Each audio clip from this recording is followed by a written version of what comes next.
बहू की 5 आलसी ननद।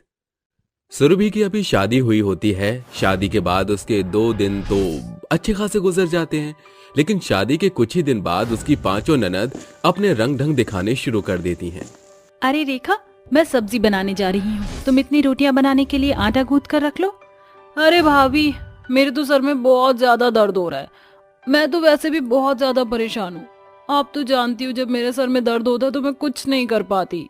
ऐसा कहकर रेखा अपने कमरे में चली जाती है, जिसके बाद सुरभि को अकेले ही सबके लिए खाना बनाना पड़ता है। ऐसे ही जब वो घर की सफाई कर रही होती है तो वो अपनी नंद ममता से कहती है, अरे ममता, मैं घर की साफ सफाई कर रही हूँ। थोड़े से कपड़े गंदे पड़े हैं, क्या तुम उन्हें धो दोगी? मुझे माफ करना भाभी, आज मेरी पार्टी है और अगर मैं कपड़े धोने में लग गई तो पार्टी में नहीं जा पाऊंगी, इसलिए आप अपने आप ही सारे कपड़े धो लेना। ऐसा कहकर ममता भी निकल जाती है, जिसके बाद सुरभि घर के सारे काम करके बहुत ज्यादा थक जाती है। तभी तानिया सुरभि के पास आती है और कहती है, अरे भाभी, आप यहाँ बैठी हो और मुझे बहुत जोरों से भूख लगी है, जाओ मेरे लिए खाना ला दो। तानिया, मैं घर के सारे काम करके बहुत ज्यादा थक गई हूँ, तुम खुद क्यों नहीं ले लेती अपने लिए खाना? ठीक है, आप मुझे खाना नहीं दे रही हो तो कोई बात नहीं। अब मैं ये बात भैया से जरूर कहूंगी कि आप मुझे खाना भी नहीं देती हो। तानिया की बात सुनकर सुरभि को कुछ समझ नहीं आता, जिसके बाद वो चुपचाप रसोई में जाती है और अपनी ननद तानिया के लिए खाना परोस देती है। तानिया खाना ले जाकर अपने कमरे में आराम से खाने लगती है। आखिर मेरी ननद ऐसी क्यों है? कोई भी किसी काम को हाथ लगाना ही नहीं चाहती। सुरभि ऐसा सोच रही होती है कि तभी उसके पास सिमरन आती है और उससे कहती है, अरे भाभी, अगर आप कोई काम नहीं कर रही हो तो एक काम करो, मेरे कपड़े इस्त्री कर दो। मुझे कल सुबह कॉलेज के लिए निकलना है, मेरे पास ज्यादा टाइम नहीं है, तो इसलिए आप समय से मेरे कपड़े प्रेस करके रख देना। सिमरन ऐसा कहकर अपने कमरे में चली जाती है, जिसके बाद सुरभि चुपचाप अपनी ननद सिमरन के कपड़े इस्त्री करने लगती है। ओहो, इस घर के काम तो खत्म ही नहीं होते। एक काम खत्म होता नहीं कि दूसरा काम मुझे तुरंत बता देते हैं। सुरभि कपड़ों पर इस्त्री कर ही रही होती है कि तभी अचानक से उसे रसोई के अंदर से कुछ टूटने की आवाज आती है। सुरभि तुरंत रसोई में जाती है और देखती है, हे भगवान, शनाया, ये तुमने क्या किया? तुमने तो अचार की पूरी बरनी ही तोड़ दी। अभी कुछ दिन पहले ही मैंने ये अचार बनाया था। क्या करूं भाभी, मेरे पास इतनी लंबी हाइट नहीं है। मैंने कोशिश की कि मैं आराम से अचार की बरनी को उतार लूं, लेकिन गलती से ये बरनी अचानक से गिर गई। ऐसा कहकर शनाया पढ़ाई करने के लिए चली जाती है। वहीं दूसरी तरफ सुरभि अपना सिर पकड़कर बैठ जाती है। हे भगवान, एक तो अचार की बरनी तोड़ दी, ऊपर अब अचार की सफाई करके नहीं गई। आखिर इन सब का क्या करूं, मुझे तो कुछ समझ ही नहीं आता। ऐसे ही धीरे धीरे रोजाना का हो जाता है। अब सुरभि की 5 ननद अपने सभी काम खुद न करके सुरभि से ही करवाने लगती हैं। एक दिन सुबह, अरे भाभी, कितनी देर हो गई है, जल्दी से मुझे नाश्ता बना कर दे दो, मुझे कॉलेज जाना है। कॉलेज के लिए बहुत देरी हो रही है। भाभी, आप क्या कर रही हो? जल्दी से मेरे बाल बना दो। मैं कितनी देर से अपने बाल बनाने की कोशिश कर रही हूँ, लेकिन मेरे बाल बन ही नहीं रहे। इतने में वहाँ तानिया भी पहुँच जाती है। ये सब छोड़िए और पहले आप मेरा टिफिन पैक कर दीजिए। मुझे ऑफिस के लिए बहुत देरी हो रही है। अगर देर से ऑफिस जाऊंगी तो मेरा बॉस मुझे काम पर से निकाल देगा। अरे भाभी, ये क्या, आपने मेरे कपड़े आज इस्त्री नहीं किए, अब मैं क्या पहनूं? ओह भाभी, आपने मेरे कमरे के अंदर से सारा सामान कहाँ रखा है? मुझे कुछ भी नहीं मिल रहा। जरा मेरे कमरे में और मेरी मदद करो। सुरभि अपनी 5 ननद को एक साथ बोलते हुए देख हैरान रह जाती है। उसे कुछ समझ नहीं आता, जिसके बाद वो एक के बाद एक अपनी हर एक ननद का काम सुनती है। आज आपकी वजह से मैं बहुत ज्यादा लेट हो गई हूँ। देखना, आज मुझे ऑफिस से जरूर सुनने को मिलेगा। ऐसा ताना देकर तानिया ऑफिस के लिए निकल जाती है। तभी पवन आता है और अपनी पत्नी सुरभि से कहता है, सुरभि, क्या तुमने मेरी टाई देखी है? मुझे कहीं मिल नहीं रही।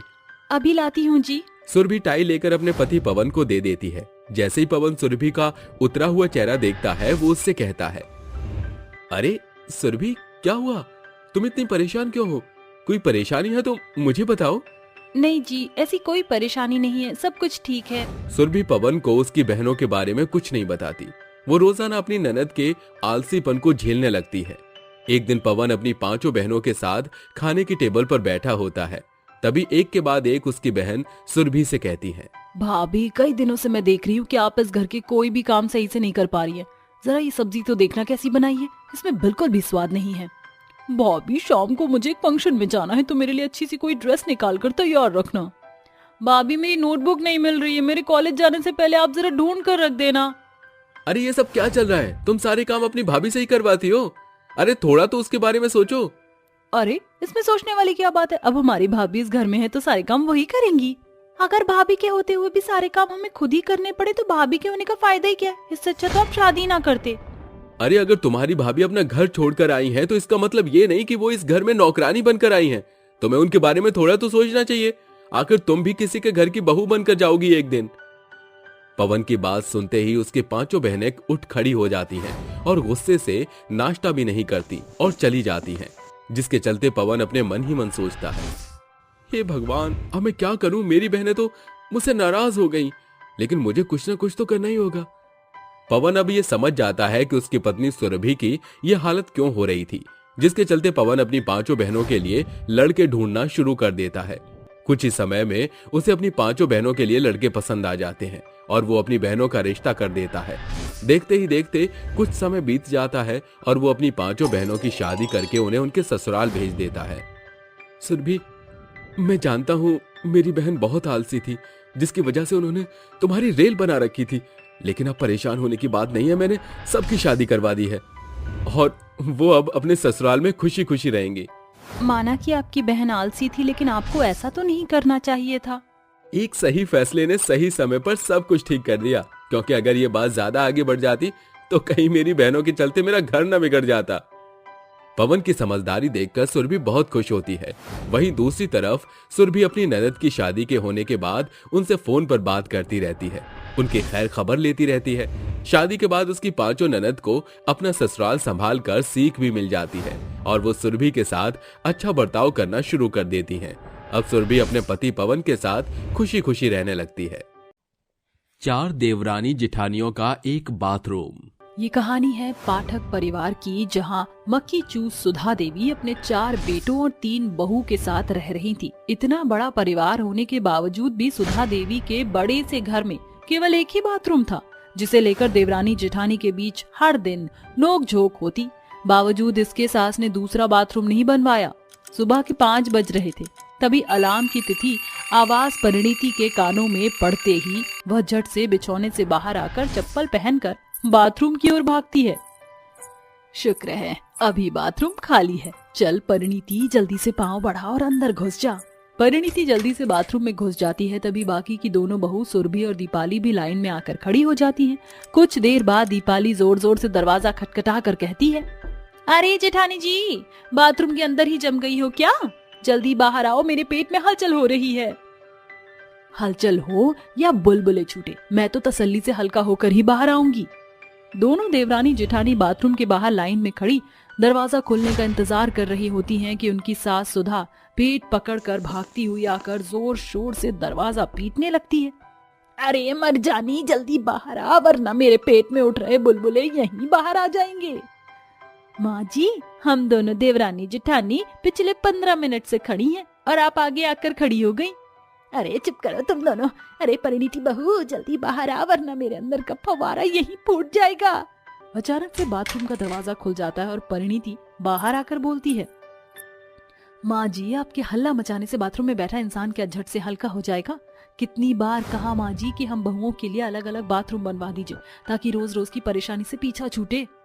अरे तुम्हारे बाप ने क्या नोटों के बंडल थमाए हैं मुझे, जो तीनों बहू को अलग अलग बाथरूम बनवाऊं? चल हट, अब जाने दे मुझे, कब से गड़बड़ी हो रही है पेट में।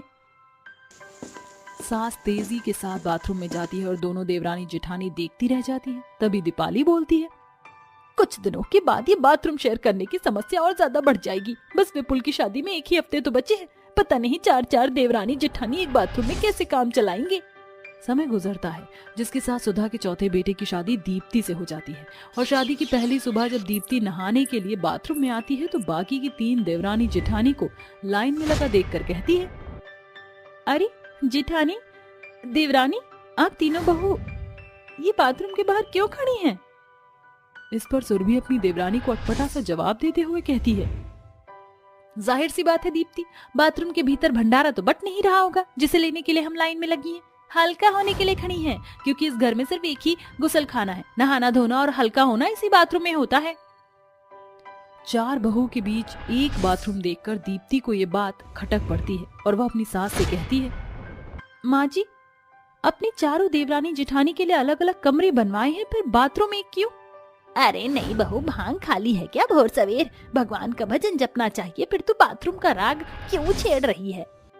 क्योंकि माँ जी पूरे 2 घंटे इंतजार करने के बाद मुझे ब्रश करने का मौका मिला, और एक बार घड़ी की ओर नजर घुमा कर देखिए 12 बज रहे हैं, मगर अब तक ना तो बाथरूम खाली हुआ न मेरी नहाने की बारी आई। जेठानी जी कपड़े धो रही हैं। पिटे मुंह तेरे, एक बाथरूम के पीछे बखेड़ा खड़ा कर रखा है, थोड़ा धीरज रख। सास बड़ी ही सफाई के साथ बाथरूम की बात तो टाल देती है। दिन बीतते हैं मगर बाथरूम की समस्या ज्यों की त्यों बनी रहती है। हालात इस कदर खराब होने लगते हैं कि चारों देवरानी जेठानी के बीच आए दिन जंग छिड़ने लगी। एक सुबह, बिल्कुल नहीं, आज सबसे सुबह मैं उठी हूँ और इसलिए मैं बाथरूम से नहा धोकर ही निकलूंगी। अब इस बाथरूम और मुझे बख्श दो। दीप्ति जैसे ही बाथरूम बंद करने वाली होती है तभी दोनों जेठानी और देवरानी दरवाजे को अंदर की ओर धकेलने लगती हैं। दम लगा के हाईशा, दम लगा के हाईशा। शोरगुल सुनकर सास बाहर आती है और बोलती है, हे राम, अरे मरजानियों, क्यों सवेरे सवेरे घर को मछली बाजार बना रखा है? ये सवाल आप अपनी चौथी चहेती बहू से ही पूछ लीजिए ना माँ जी। हल्का होने के बीच में नहाना धोना सूझ रहा है इसे।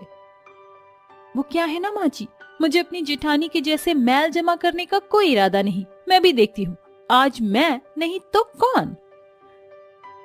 दीप्ति की बच्ची, बस एक बार बाथरूम में घुस कर देखा, तेरी बैंड ना बजाई ना तो मैं भी परिणीति नहीं। दोनों देवरानियों के बीच बाथरूम को लेकर बहसबाजी शुरू हो जाती है। अरे बस करो मेरी निकम्मी बहू रानी, एक बाथरूम के पीछे लड़ाकू लुगाइयों की तरह लड़े जा रही हो। मेरे पास एक हल है जिसमें हल्का होना और नहाना धोना साथ में निपट जाएगा। वो कैसे माँ जी? जब तुम चारों बहू एक साथ बाथरूम इस्तेमाल करोगी, जिसको हल्का होना होगा वो हल्का होगा और जिसे नहाना धोना हो वो नहाएगा, जिसे दांत मांजना होगा और जिसे कपड़े धोने होंगे वो भी हो जाएगा। ये सुनकर देवरानी जेठानी कहती हैं, बिल्कुल भी नहीं, मैं इन जलकुकड़ी जेठानी के साथ किसी भी कीमत पर बाथरूम नहीं बांटूंगी। जब ये बाथरूम से बाहर निकलती हैं तो ऐसा लगता है जैसे विस्फोटक मिसाइल फूट गई हो, पता चले मैं बाथरूम में ही बेहोश हो जाऊं। अरे हम भी तुम्हारे साथ बाथरूम में जाने को मरी नहीं जा रही। माँ जी, बेहतर यही होगा कि आप हमारे लिए अलग अलग बाथरूम बनवा दें। अलग अलग बाथरूम बनाने की बात सुनकर सास टस से मस नहीं होती और मरकत्ता दिखाती हुई बोलती है, चुप करो चारो। अरे तुम्हारी सास कोई टाटा बिरला नहीं जो कहने भर से चट्टे से बाथरूम बन जाए। एक बाथरूम बनाने और टॉयलेट सीट बिठाने में लाख रुपए का खर्चा बैठता है। या तो चारों देवरानी जेठानी सीधे मन से एक साथ बाथरूम का बंटवारा करो, या जिसको परेशानी हो वो सुलभ शौचालय और स्नान घर का रास्ता खोज ले। सास अपना फरमान जारी करके चली जाती है। चारों देवरानी जेठानी के पास बाथरूम में एक साथ काम करने के सिवा कोई चारा नहीं बचता। आखिर में तीनों बहू इस बात से उकता कर बोलती हैं, बस बहुत हो गया, अब तो बाथरूम की समस्या बर्दाश्त से बाहर है। हमारी सास टेढ़ी खीर है, वो बाथरूम नहीं बनवाएगी, मैं तो मायके जा रही हूँ। इस तरह एक बाथरूम की बदहाली के कारण तीनों बहू मायके चली जाती हैं और सास देखती रह जाती है। समय बीतता है, देखते ही देखते 6 महीने बीत जाते हैं, मगर तीनों बहू ना लौटने की जैसे ठान कर बैठ गई हों। माँ जी, इतनी कंजूसी करके कहाँ जाएंगी? अगर आप बाथरूम नहीं बनवाएंगी तो मेरी देवरानी जेठानी मायके में ही जमी रहेंगी। कहीं बात रिश्ते के खात्मे पर बन गई तो लोगों में ये बात बह गई, एक बाथरूम के पीछे ऐसा हुआ तो जात बिरादरी में कितनी बदनामी होगी। अपनी छोटी बहू की सूझबूझ भरी बात सुनकर मक्खी चूस सास की मक्खरता जैसे मर मिट जाती है और वो फौरन ही अपनी चारों बहू के लिए बाथरूम बनवाती है। दीप्ति अपनी देवरानी जेठानी से ये खबर बयां करती है, जिसे सुनकर तीनों बहू के मन में बसी बाथरूम की परेशानी खत्म हो जाती है और वह ससुराल लौट आती है।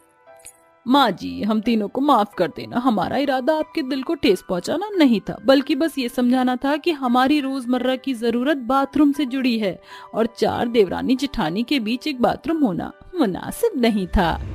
हाँ बहू, मैं समझ रही हूँ, वो तो भला हो दीप्ति बहू का जिसने गहराई से मुझे बाथरूम बनाने की बात समझाई, मगर खबरदार जो फिर कभी तुम तीनों ऐसी बात के लिए रूठ कर ससुराल से मायके गई। जी माँ जी, हम समझ गए। उस दिन के बाद से बाथरूम को लेकर देवरानी जेठानी के बीच कभी खिटपिट नहीं होती। वह चारों मेल मिलाप के साथ रहने लगती हैं। इसी के साथ 4 देवरानी जेठानी के बीच एक बाथरूम की ये कहानी यहीं होती है समाप्त। गंवार और पढ़ी लिखी बहू। रामगढ़ गांव में रहने वाली शोभा देवी के दो बेटे हैं, बड़ा बेटा राजेश और छोटा बेटा पुनीत, जो पढ़ने के लिए परिवार से दूर दिल्ली शहर गया है। बड़े बेटे की शादी गांव की रहने वाली रूपा से की थी। सवेरे का सूरज चढ़ते ही आसमान में चिड़िया चहचहाती है। दूसरी ओर ओसारे में बैठी सास बहू पर चिल्लाती है, अरे ओ रूपा रानी, रसोई में जाकर जम गई है। चाय बना रही है कि बीरबल की खिचड़ी, जो इतना बखत लग रहा है। आई माँ जी। सास की उखड़ी आवाज सुनकर खौफ से भरी हुई बहू भागी भागी चाय लेकर आती है। ये लीजिए माँ जी चाय। अरे चाय बनाने में तो क्षण भर लगता है, तो फिर आज इतनी लेट लतीफ कैसे हुई? वो माँ जी कल रात लकड़ियाँ भूल से आंगन में छूट गई थी, इसलिए ओस से गीली रह गई। वाहरी मेरी गवार बहू, काम चोरी तो तुझ में कूट कूट कर भरी है। बस दिलो दिमाग में तो सवार रहता है कि कब पलंग धर पकड़े। इस तरह सास बेचारी बहू को तीखे ताने देने के बाद जैसे ही चाय की एक घूंट पीती है तो नाक चढ़ाकर झझकती हुई कहती है, राम राम राम, अरे कितनी मीठी चाय बनाई है। मर जानी, महीने भर के चीनी का कोटा क्या एक कप चाय में ही पूरी कर डाली है। नाश पीटी, क्या फायदा तेरे 5 पास होने का, जो तुझ गवार को इतना भी हिसाब किताब भी नहीं पता कि रोज कितनी चीनी डालती है। मगर माँ जी, मैंने तो नपे तुले हाथ से ही चीनी डाली थी। बंद कर ये झूठी सफाई पेश करना। नाश पीटी मर जानी, खड़ी क्या है, जाकर दूसरी चाय बना, और इस बार तेरा हाथ फिसला ना तो कमर तोड़कर रख दूंगी। रूपा के लिए ये रोज की बात थी, जब उसे सास के तीखे ताने सुनने के बाद भी मुंह पर ताला लगाए रहना पड़ता था। रूपा हमेशा इसी कोशिश में जुटी रहती थी कि सास को शिकायत का मौका ना दे, मगर सास का दिन तो बहू को सुनाए बगैर शुरू ही कहाँ होता था। समय बीतता गया और एक सुबह दरवाजे पर दस्तक हुई। सामने पुनीत अपनी पढ़ी लिखी पत्नी प्राची के साथ खड़ा था। प्राची ने शॉर्ट ड्रेस पहनी थी और उसकी आंखों पर चढ़ा चश्मा उसके फैशनेबल लुक को बता रहा था। अरे पुनीत, आ गया बेटा तू, मगर जरा ये तो बता, ये चश्मे बदूर कौन है?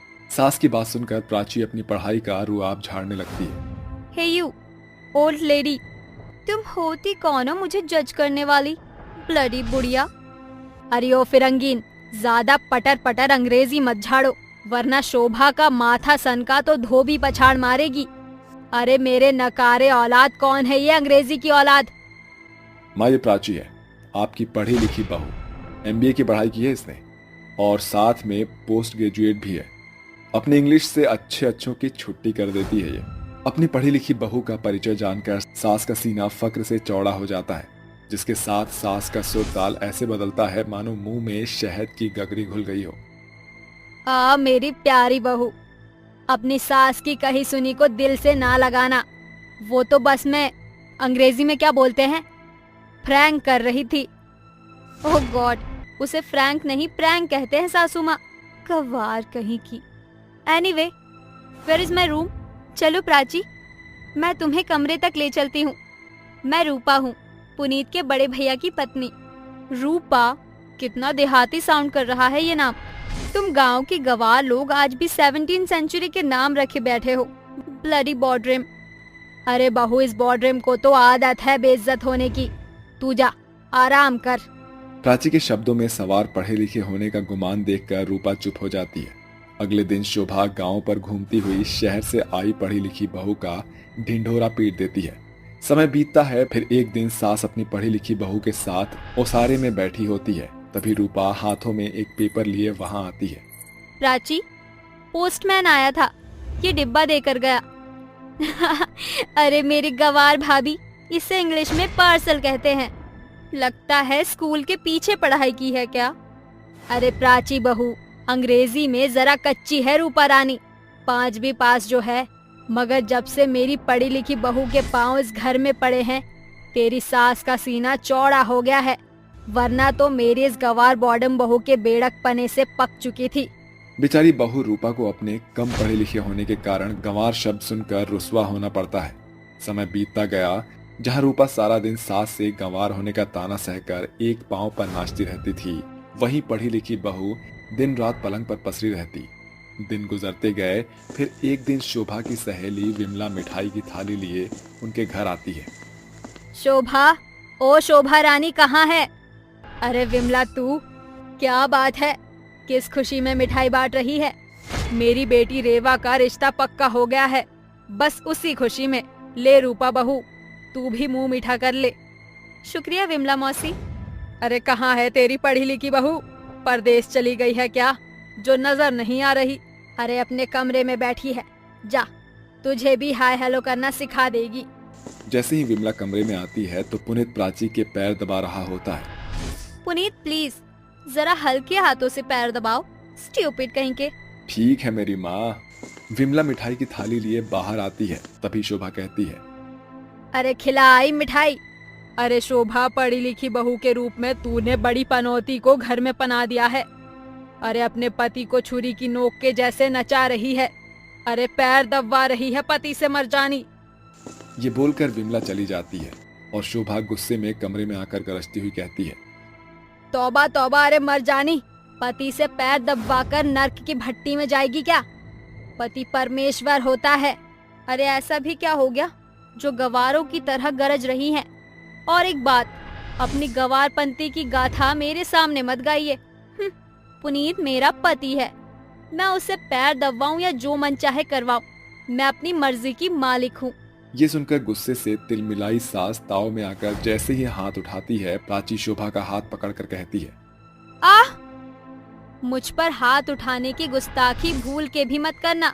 मैं आपकी गांव की बहू की तरह गवार नहीं जो मार खाऊंगी, वरना आपको पता भी नहीं है मेरी प्यारी सासू माँ कि प्राची अपने पढ़े लिखे का पैतरा आजमाकर कानून की इतनी धारा लगाएगी कि बचा खुचा बुढ़ापा जेल की चक्की पीसकर काटना पड़ेगा। पढ़ी लिखी बहू के हाथों बेइज्जत होकर सास का सीना छल्ली छल्ली हो जाता है और उसके स्वाभिमान को इस कदर ठेस लगती है कि उसकी आंखों के सामने अपनी गांव की बहू के साथ किए भद्दे बेरुखेपन की छवि उभर पड़ती है। कई दिन बीत जाते हैं, शोभा अपने कमरे में ही रहती है। तभी एक शाम रूपा अपनी सास के पास आती है। क्या बात है माँ जी, आप ठीक तो हैं? आप प्राची की बातों को दिल से मत लगाइए। उसे जितनी समझ थी उसने जाहिर कर दिया, मगर आपकी चुप्पी मुझे खाए जा रही है। आपके प्यार भरे ताने आजकल सुने बिन मुझे अधूरापन लगता है। ये सुनकर सास फूट फूट कर रोते हुए अपनी गलती को अंगीकार करने लगती है और बोलती है, किस मिट्टी की बनी है तू रूपा बहू? मैंने जो तेरे जीवन को ताने की भरमार से भर दिया, तेरे स्वाभिमान को हर दिन अपने बातों के बाण से छल्ली करती रही, फिर भी तेरे चेहरे पर कोई शिकंज नहीं। माँ जी, सास बहू के बीच खट्टी मीठी नोकझोंक तो होती ही रहती है। मुझे भी गवार सुनकर खुशी नहीं होती, मगर कभी कभी रिश्तों के लिए तानों का घूंट पीना ही पड़ता है। 4 अक्षर पढ़ लिख जाने से इंसान सिर्फ बोल चाल, पहनावा और सहूलियत सीखता है, मगर अपने अधूरे आचरण के कारण अक्सर पढ़े लिखे लोगों के आगे अनपढ़ इंसान का संस्कार ही उन्हें मौन करके मात दे जाता है। अपनी गंवार बहू की सूझबूझ भरी बात से सास को सबक मिल जाता है। कड़वा कथन है, मगर अक्सर पढ़ा लिखा इंसान भी परिपक्व नहीं होता।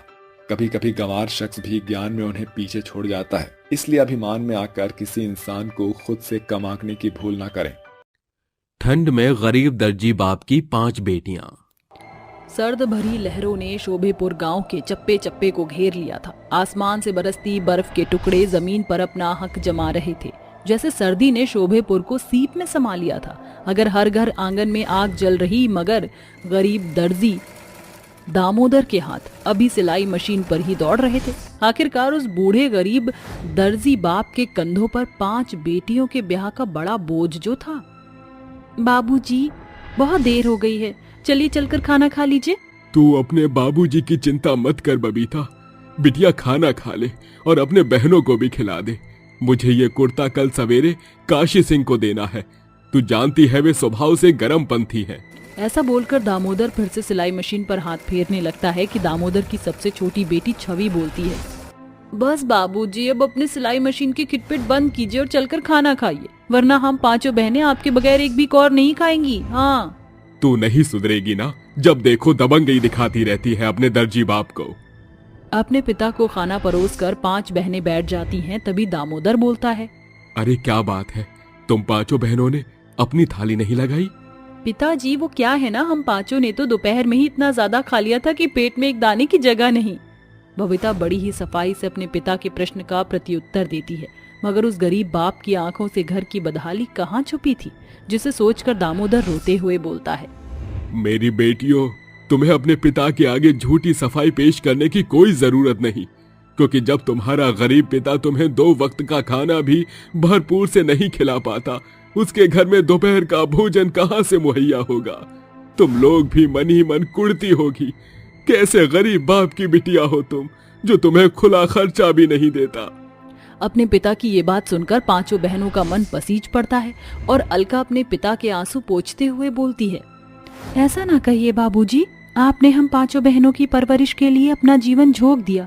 पाई पाई कमाने के लिए आप दिन रात इस सिलाई मशीन पर आंखें गड़ाए रहते हैं। ये क्या कम है कि आपने माँ के जाने के बाद हमें कभी भूखे ना सोने दिया। हम 5 बहनों के लिए आप हमारी जमीन आसमान हैं। इसके बाद 5 बेटियां अपने गरीब दर्जी पिता के साथ खाना खाती हैं। ऐसे ही समय बीतता जाता है। तभी एक दिन धर्मेश उसके पास आता है। अरे दामोदर, जल्दी से मेरा नाप ले और इन कपड़ों से मेरे लिए सुंदर सा कुर्ता सिल देना। अरे क्या बात है भाई, ये महंगे मलमल का कुर्ता पहनकर किसी रिश्तेदारी में जाना है क्या? अरे नाते रिश्तेदारी में नहीं जाना, ये कुर्ता कल मैं अपनी बिटिया की शादी में पहनने के लिए सिलवा रहा हूँ। तू बता, कब कर रहा है अपनी 5 बेटियों के हाथ पीले? अरे छवि तो अभी किशोरी ही है, उसकी डोली उठने में तो देरी है। अरे मगर 4 बेटियां तो ब्याह के लायक हो गई हैं। बेटियों को समय रहते ही ब्याह देने में भलाई है, वरना जात बिरादरी तरह तरह की बातें बनाता है। जानता हूँ मेरे यार, मगर दिन रात मुझ दर्जी के आंख गड़ाकर जी तोड़ मेहनत करने के बाद भी विशेष कमाई हाथ नहीं आती। ऊपर से मरजानी ठंड की मार तो हर साल सौतन बनकर चली आती है। हाथ अकड़ जाते हैं और कपड़े भी जल्दी नहीं सिल पाते। वैसे मैं जिस कपड़ों के कारखाने में काम करता हूँ, उन्हें एक निपुण दर्जी की जरूरत है। अगर बढ़िया शर्ट सिल दिया तो अच्छा दाम देंगे। वह गरीब दर्जी इस अवसर को हर हाल में अपने हाथों में हासिल करना चाहता था। उसकी 5 बेटियों ने इस योजना को सुन लिया था। तभी परिणीति और हेमा कहती हैं, बाबूजी, आपकी 5 बेटी इस काम में आपका हाथ बटाएंगी। हाँ बाबूजी, अगर हमारे हाथों में सिलाई कढ़ाई का हुनर होगा तो कल को बुरे वक्त में हमें किसी के आगे हाथ नहीं पसारना पड़ेगा। ठीक है, मैं तुम्हें सिलाई सिखाऊंगा। इस तरह वह गरीब दर्जी बाप अपनी 5 बेटियों को सिलाई सिखाता है। सभी बड़े ही गौर के साथ बेहद कम वक्त में बारीकी के साथ सिलाई सीख लेती हैं। अब दामोदर धर्मेश के कारखाने के लिए शर्ट सिलने का काम करने लगता है, जिसमें उसकी बिटिया बढ़ चढ़ कर हाथ बटाती है। तभी एक दिन दरवाजे पर एक नए चेहरे की दस्तक होती है। वो शख्स सूट बूट पहने हुए थे। जी नमस्ते, मैं धर्मेश का मालिक हूँ यशवंत, अंदर आ सकता हूँ? जी जरूर साहब। कुछ देर बाद, ये लीजिए चाय। क्या बात है साहब, मुझ गरीब दर्जी बाप के सिले कपड़ों में कोई कमी हो गई क्या, जो आप यहाँ आए हैं? जब से आप जैसे दर्जी का हाथ मेरे कारखाने पर पड़ा है, हमारा शर्ट व्यापार 4 मीनार की बुलंदी छू रहा है। मैं तो यहाँ आपकी दोनों बेटियां मांगने आया हूँ। भगवान ने मुझे लंबा चौड़ा कारोबार, बड़ा घर बार सब दिया है, बस गुनी बहू की आस है। ये सुनकर उस गरीब दर्जी बाप की आंखें भर जाती हैं और वह अपनी बड़ी बेटी बबीता और परिणीति की शादी यशवंत सहाय के घर में हो जाती है। और अपनी बेटियों को विदाई देते हुए वह गरीब दर्जी बाप बोलता है, शायद भगवान की सोझी नजर बही खाते पर पड़ गई, जो उन्हें मुझ गरीब दर्जी की मेहनत से भेंट हो गई और भगवान ने आपको भेजा। जाओ मेरी बेटियों, ये बाबुल तुम्हें दिल से दुआएं देता है कि ससुराल में तुम्हें सुखी संसार मिले। इस तरह गरीब दर्जी बाप अपनी दोनों बेटियों की शादी कर देता है, मगर अभी उसके कदमों को रुकने की कहाँ इजाजत थी। एक और अभी उसकी 2 बेटी का घर बसा ही था कि सर्दी की गर्दिश बयार ने उनसे उनके फूस के घर की छत छीन ली। हे भगवान, अब इस ठंड में मैं अपनी बेटियों को कैसे बचाऊं? बाबूजी, बहुत जोर का जाड़ा लग रहा है, कुछ कीजिए। चिंता मत करो बच्ची, मैं कुछ करता हूँ। उस गरीब बूढ़े दर्जी बाप ने खुद को ठंड की मार झेलकर जैसे तैसे दोबारा फूस की छत चढ़ाई। दिन बीतते गए, मगर वो गरीब इस कदर अपनी मेहनत में मगन था कि उसे ठंड की कहाँ पड़ी थी। उसकी आंखों में तो बस अपनी बेटियों के घर बसने की अभिलाषा मंडरा रही थी। वह लगातार मेहनत करता गया। इस बीच कई दफा ठंड की छटा उसे छू कर गई और वह दिन भी आ गया जब अलका और हेमा के हाथ भी पीले हो। पिताजी, अपना ख्याल रखना। पिताजी, हमें गर्व है जो हम आपकी बेटी हैं। जाओ मेरी बेटियों, मगर अपने बाबुल की एक सीख हमेशा याद रखना। ये जीवन उस भ्रमित भंवरे के जैसा जिसे जीवन पर मंडराना पड़ता है, उसके पग किसी एक पुष्प पर नहीं ठहरते, इसलिए जीवन की हताशा से कभी मत हारना। इस तरह अपने दर्जी पिता के दिए सीख के दामन को थामकर अलका और हेमा भी ससुराल चली जाती हैं। उस रात उस गरीब दर्जी का घर आंगन जुगनू के जैसे रोशन था, जिसे देखकर वह खुद से बोलता है, यकीन नहीं होता कि मुझ गरीब दर्जी के बाप के कंधे बगैर सूदखोरों के कर्जदार हुए मेरी चारों बेटियों का घर बस गया। अब बस मेरी आखिरी सोन चिरैया भी अपने ससुराल चली जाए। बिल्कुल नहीं बाबूजी, आपकी छवि इस घर आंगन को छोड़कर कहीं नहीं जाएगी। आपकी आखिरी बिटिया का जीवन अपने दर्जी पिता की दहलीज के अंदर ही बीतेगा। इस तरह उस गरीब दर्जी पिता की 5वीं बेटी बेटे के प्रारूप में अपने मायके में ही रहकर अपने बूढ़े पिता के अगले सफर में उनका सारथी बनकर खड़ा उतरती है। कड़वा कथन है, मगर एक गरीब बाप अपनी बेटियों की डोली के लिए जीवन भर सूदखोर के बड़े बोझ तले दबा रह जाता है। मगर यह दामोदर का दृढ़ संकल्प ही था, जो हर बार ठंड का कहर झेल कर भी उसका ठाना हुआ निश्चय नहीं टूटा।